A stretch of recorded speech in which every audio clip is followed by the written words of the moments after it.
585장 내 주는 강한 성이요.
이스라엘의 아합 왕에게 나아가서 이르되 여호와의 말씀이 네가 이 큰 무리를 보느냐. 내가 오늘 그들을 네 손에 넘기리니 너는 내가 여호와인 줄을 알리라 하셨나이다. 아합이 이르되 누구를 통하여 그렇게 하시리까 대답하되 여호와의 말씀이 각 지방 고관의 청년들로 하리라 하셨나이다. 아합이 이르되 누가 싸움을 시작하리까 대답하되 왕이니이다. 아합이 이에 각 지방 고관의 청년들을 계수하니 232명이요 그 외의 모든 백성 곧 이스라엘의 모든 자손을 계수하니 7,000명이더라. 그들이 정오에 나가 니 벤하닷은 장막에서 돕는 왕 32명과 더불어 마시고 취한 중이라. 각 지방의 고관의 청년들이 먼저 나갔더라. 벤하닷이 정탐꾼을 보냈더니 그들이 보고하여 이르되 사마 리아에서 사람들이 나오더이다 하매 그가 이르되 화친하러 나올지라도 사로잡고 싸우러 나올지라도 사로잡으라 하니라. 각 지방 고관의 청년들과 그들을 따르는 군대가 성읍에서 나가서 각각 적군을 쳐 죽이매 아람 사람이 도망하는지라. 이스라엘이 쫓으니 아람 왕 벤하닷이 말을 타고 마병과 더불어 도망하여 피하니라. 이스라엘 왕이 나가서 말과 병거를 치고 또 아람 사람을 쳐서 그게 이겼더라.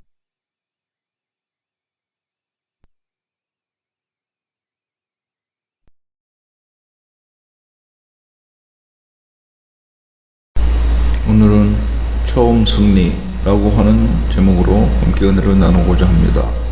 자기의 힘만 믿고 큰 소리를 치던 아람 왕 베나닷은 이제 최악의 궁지에 몰려 자기의 목숨을 구걸하기에 이르렀습니다. 반면에 매우 어려운 궁지에 몰리던 이스라엘의 아합 왕은 하나님의 도우심으로 말미암은 전쟁의 승리로서 스스로의 구원은 물론 아람 왕 벤하닷을 묘히 있는 상태에서 대하기에 이르렀습니다. 상고해 보겠습니다. 첫째로 승리에 대한 예고와 선제 공격을 지시하신 하나님의 말씀이 기록되어 있습니다. 사마리아 성이 포위되고 항복을 권유받는 굴욕적인 상황에 직면하기까지 했던 북이스라엘에게 있어서 대반전의 계기가 된 것은 한 선지자의 출현이라고 하겠습니다. 아람의 사마리아 공격 준비로 인하여서 일촉즉발의 위기 상황에 이르게 된 북이스라엘의 아합은 이런 상황에 처해 있으면서도 하나님께 기도하지도 않았고 구원을 요청하지도 않았습니다. 이렇게 하나님을 향하여 아무런 반응도 보이지 않았던 믿음 없는 아합 왕에게 하나님께서 먼저 요청하지도 않은 선지자를 보내서 하나님의 뜻과 계획을 전달하셨던 것입니다. 하나님께서 먼저 자비를 베푸시고 구원을 베풀어 주신 것입니다. 이렇게 우리 인간은 무슨 일이 한계 상황에 다다랐을 때에나 서서히 움직이려고 하는 게으른 습성을 가지고 있는 것 같습니다. 무슨 일을 완벽하게 잘해보고자 할 때 더욱더 계획이나 준비를 미루고 나태하게 시간을 보내게 된다고 하는데, 완벽주의가 아니더라도 교만해서 자기 능력을 믿고 준비에 게으른 경우도 있고, 반대로 연약해서 준비하면 무엇하나 해서 미루는 경우도 있으며, 준비한 것이 헛되게 될 수도 있다는 생각에 준비를 게을리하고 최소한의 노력만 기울이려고 하는 부정적인 시각 때문인 경우도 많이 있는 것입니다. 이처럼 각자 이유는 다르겠지만 우리는 누구든지 미리 준비하지 못하고 일이 닥쳐서야 움직이는 무능하고 연약한 존재들인 것입니다. 이럴 때 우리는 우리를 부지런하게 이끄시며 앞으로 추진하게 하시는 성령님의 감동하심이 반드시 필요한 것이며, 그것을 지속적으로 가능하게 하고 앞으로 계속 전진하도록 연료 역할을 하는 것은 성경 말씀인 것입니다. 로마서 10장 17절에 그러므로 믿음은 들음에서 나며 들음은 그리스도의 말씀으로 말미암았느니라고 말씀하고 있습니다. 이렇게 하나님께서 당신을 찾아오지도 않은 아합에게 먼저 선지자를 보내서 하나님의 말씀을 전해주신 것은 혹여나 아합이 선지자의 말을 듣고 또 구원의 은혜를 체험하고 죄에서 돌이켜 하나님의 말씀대로 살게 하기 위해서였던 것입니다. 그러나 아합은 먼저 자신에게 찾아오시는 하나님의 은혜를 체험하고도 하나님의 말씀을 어겨서 성전의 규례를 어길 뿐 아니라 무고한 자를 죽이고 그의 재산을 빼앗는 죄를 저지르고 말았던 것입니다.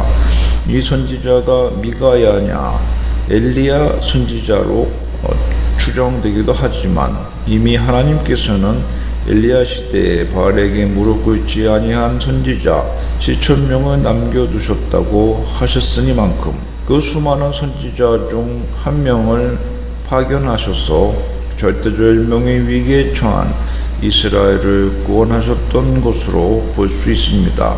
그 선지자가 엘리야처럼 당대 유명한 선지자냐 아니면 무명의 선지자냐는 하나도 중요한 사실이 아닙니다.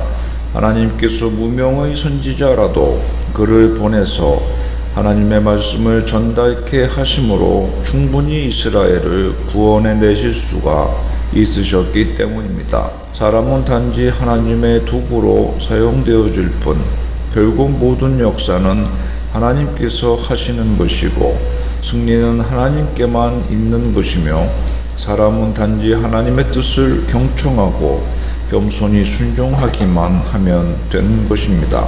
그러므로 이 시간 사람을 의지하지 말고 하나님을 의지하고 사람의 지혜나 힘을 자랑치 말고 하나님의 은혜를 자랑하고 소중히 받아야 할 것입니다.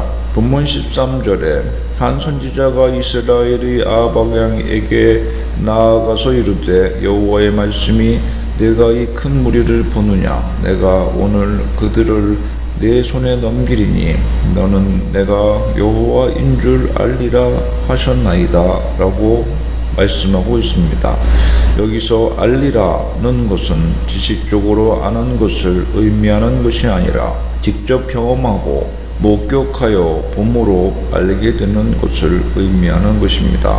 하나님의 말씀은 이와 같이 우리가 직접 체험하여서 알게 되는 능력의 말씀입니다. 하나님의 말씀은 능력을 일으키는 재료가 아니라 하나님의 말씀 자체가 곧 능력인 것입니다. 그러므로 우리가 하나님의 말씀을 듣고 배울 때에 그것이 단순한 지식으로서가 아니라 곧 나에게 임하여 역사하는 능력임을 믿고 그렇게 인식하고 내 안에 채워 넣어야 하는 것입니다.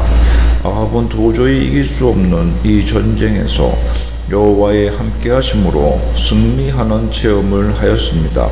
이 승리는 하나님의 말씀으로 이미 주어진 승리였으니 아합은 하나님의 능력을 깊이 깨닫고 하나님만 의지하여야 했었습니다.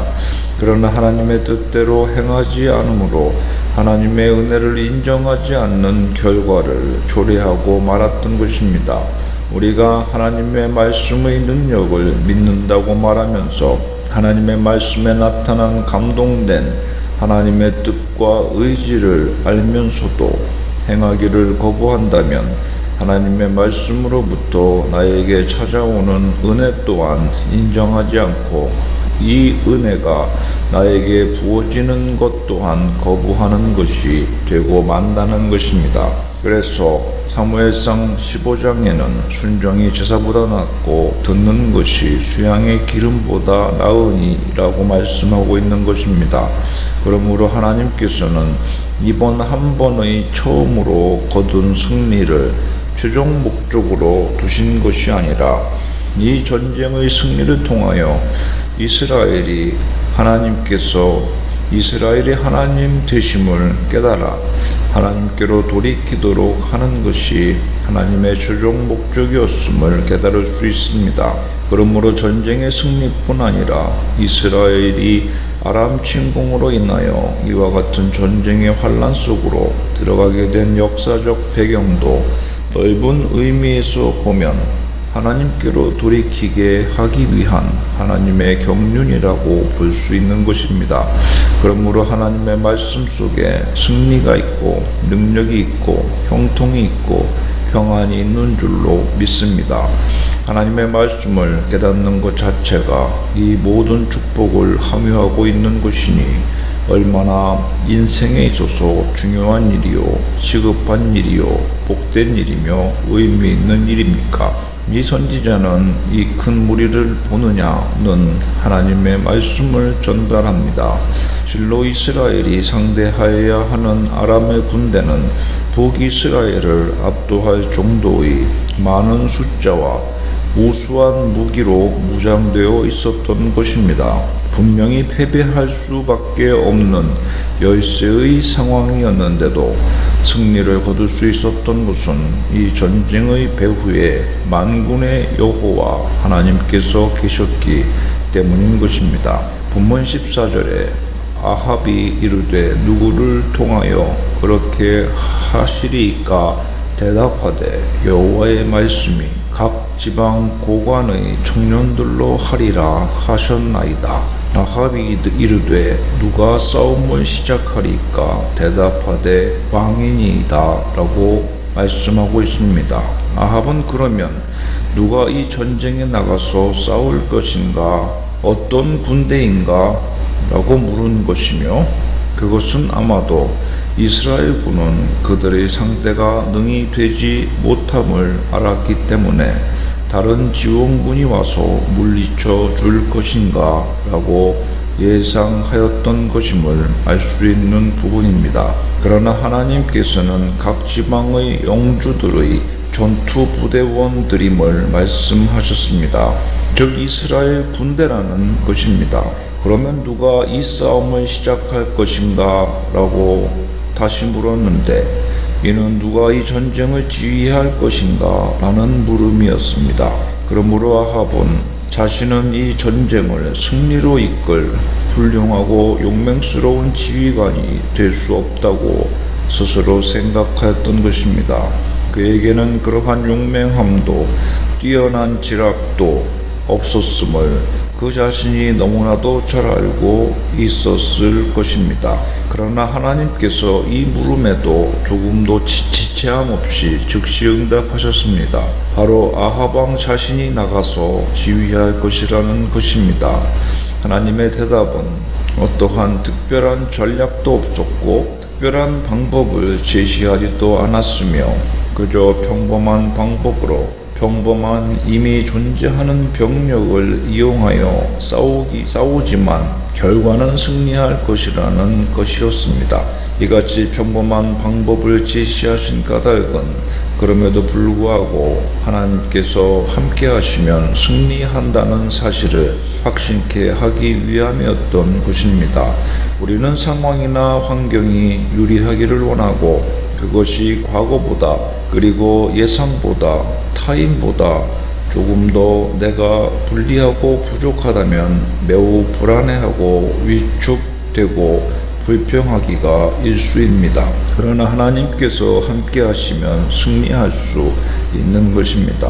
중요한 것은 환경이나 준비태세가 아니라 하나님을 향하여 믿음으로 무장되어 있는가, 은혜로 충만한 상태에 있는가, 하나님의 약속은 받았는가 하는 것인 줄로 믿으시기 바랍니다.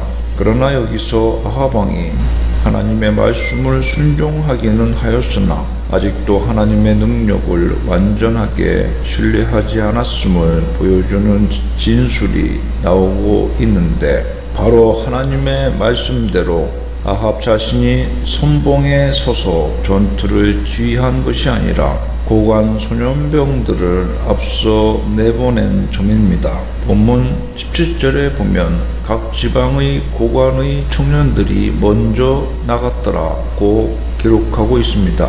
이렇듯 믿음이 이렇듯 한순간 완전히 자라나는 것이 아닌즉 믿음과 의심이 혼재하기 일수이니 우리는 하나님의 말씀을 은혜로 받고 믿음으로 실천하고 감사로 영광 돌리고 순종하는 가운데 점차로 믿음이 강화되고 그리스도와 더욱 친밀하게 되어지는 믿음의 행진을 계속해 나가야 할 것입니다.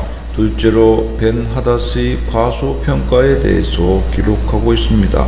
벤하닷은 자신의 승리를 확신하고 이 순간 자기 장막에서 일행들과 함께 술을 마시고 취하여 있었습니다. 그를 돕는 왕 32명이 장막에 술 취한 채 있었으니 서로 작전을 모의하고 지휘할 사람들이 이렇게 다 술 취함에 빠져있게 된 것이었습니다. 그의 자만과 방심이 원인이었습니다. 벤하닷은 전쟁을 선포한 이후에도 전쟁을 준비하거나 독려하지 않고 계속해서 막사에 머무는 나태한 모습을 보였으며 지방 영주들도 자신들의 전투력을 믿고 제대로 된 전투 준비를 하지 않고 나태하였던 것입니다. 그들은 하나님께서 싸움에 불리할 것이라고 그들이 예상한 평지에서 싸우는 곳으로 전략을 수립하였고 그것으로 충분하다고 하나님의 능력을 과소평가하였던 것입니다. 셋째로 북이스라엘 군대의 승리를 기록하고 있습니다. 본문 18절에 벤하닷은 화친하러 나올지라도 사로잡고 싸우러 나올지라도 사로잡으라 라고 명령합니다. 벤하닷은 자신의 패배를 전혀 예상하지 않았기 때문에 오히려 자신이 승리할 경우에 적군 이스라엘에게 결코 자비를 베풀지 않고 잔혹한 보복을 가하겠다는 결심을 하였던 것입니다. 그래서 이들을 사로잡으라고 명령 내렸으며 그 이유는 그냥 죽이는 것보다 사로잡는 편이 훨씬 어려운 일이기 때문에 이처럼 조소하고 승리를 확신하였다는 것을 알 수 있습니다. 속내는 이스라엘 사람들을 사로잡은 후에 고문을 하고 조롱을 하여 자기 분노를 달래고 자존심을 세울 목적으로 잔인한 마음에 그런 명령을 내린 것입니다. 싸움에서 전사하는 영예를 안겨주기보다 사로잡아 조롱하고 고문하다가 죽이려고 하였던 것으로 볼 수 있습니다. 이는 하나님이 함께하시는 하나님의 백성을 무시하고 조롱하고 깔보는 세상 불신자들의 교만하고 패역한 모습을 잘 드러내 보여주는 것이라고 하겠습니다. 본문 20절과 21절에 보면 각각 적군을 쳐죽임에 아람 사람이 도망하는지라 이스라엘이 쫓으니 아람 왕 베나닷이 말을 타고 마병과 더불어 도망하여 피하니라. 이스라엘 왕이 나가서 말과 병거를 치고 또 아람 사람을 쳐서 크게 이겼더라고 말씀합니다. 아합 왕은 전쟁의 상황을 왕궁 속에 앉아서 보고받고 지켜보다가 아람 군대가 도망하기 시작한 후에야 비로소 전장에 나가서 전투를 수행하였음을 알게 하는 구절입니다. 얼마나 아합이 비겁한 자였으며 하나님의 말씀을 요리조리 불순종하며 거역하였던 패역한 자였는가를 깨닫게 하는 부분입니다. 그러나 그럼에도 불구하고 하나님께서는 놀라운 전과를 올리게 하십니다.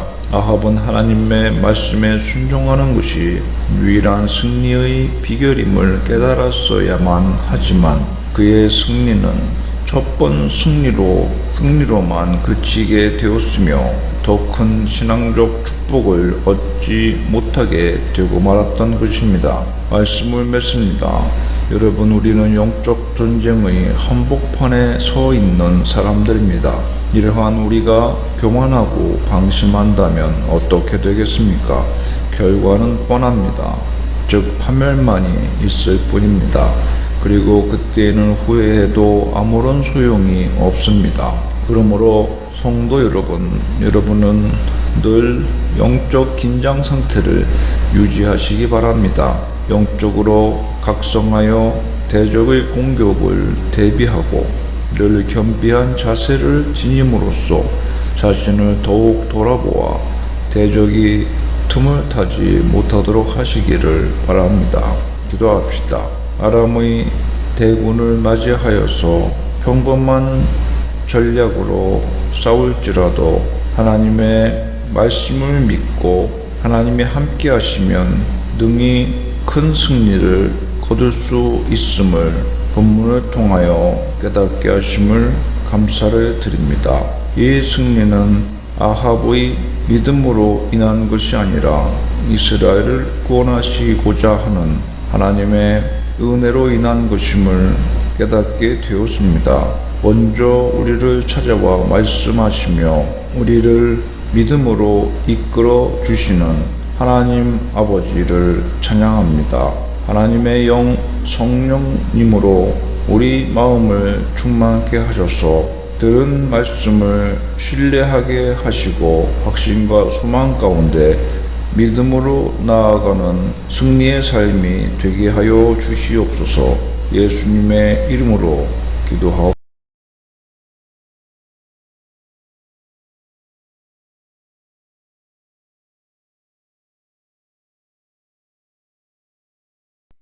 (390장) 예수가 거느리시니.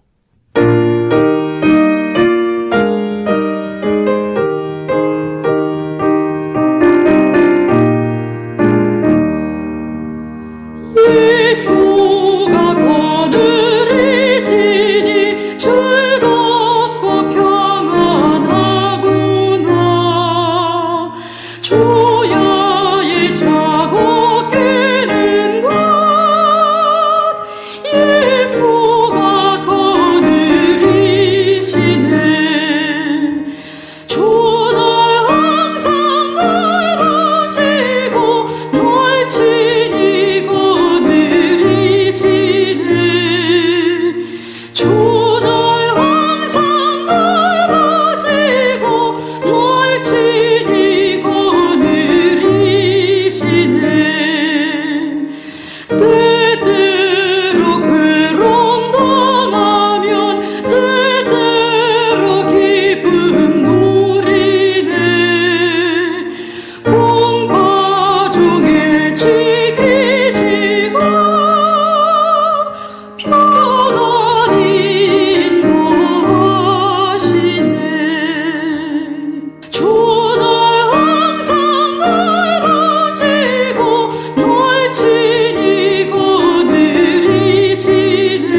주